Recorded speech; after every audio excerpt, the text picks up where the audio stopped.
Hi everyone, I've got 3 activities to show you today to help you with your number bonds to 10. So all of the games can be done with things that you can find around your house and easily adapted for inside or outside. The first activity is making a bead string.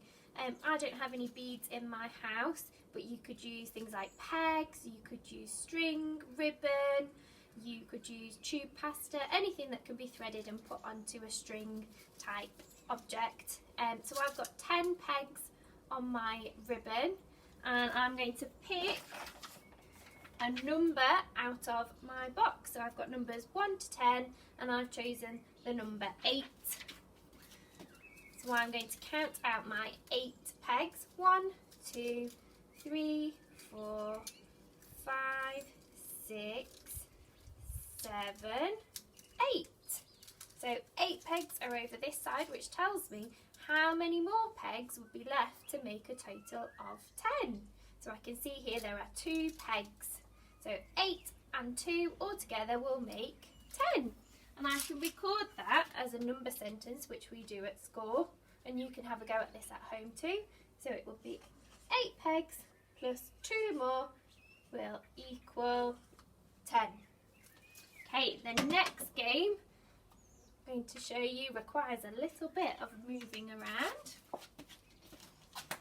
So outside in my garden I found a nice spot for me to make and draw a number line or a number track all the way to 10. So I've got 0 all the way to 10 and I've used some chalks. If you don't have chalks, you could use pieces of paper with the numbers on, you could use mats or hoops, or if you're inside you can scale it down and just use pieces of paper on the floor and move quite sensibly.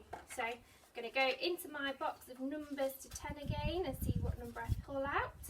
It's number 6. So I'm going to start on 0 and I've got to jump 6 times. 1, 2, 3, 4, 5, 6. I know it's right because I landed on the number 6 too.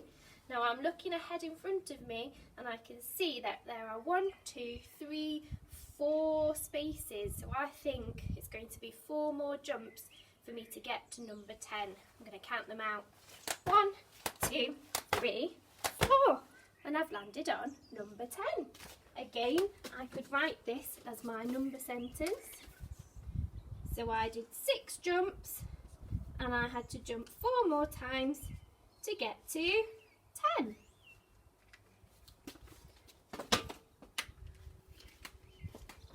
The last activity requires a bit of throwing practice.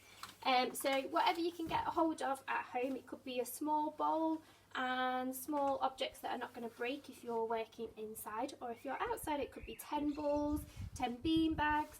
I don't have any of those things at my house, so I'm using some socks. I've got 10 socks to throw. I'm going to put my washing basket out just here and I'm going to move back so it's a bit of a challenge for me today, and I'm going to see how many of my 10 socks I can throw into the basket. Oh. Uh-oh.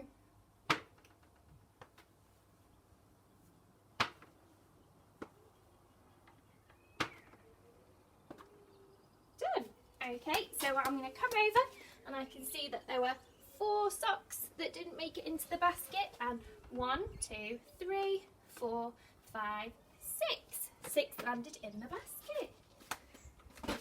Now, I could write this as an addition number sentence again, or if you want to really challenge yourself, you can have a go at working backwards. So I know that today I had 10 socks all together, and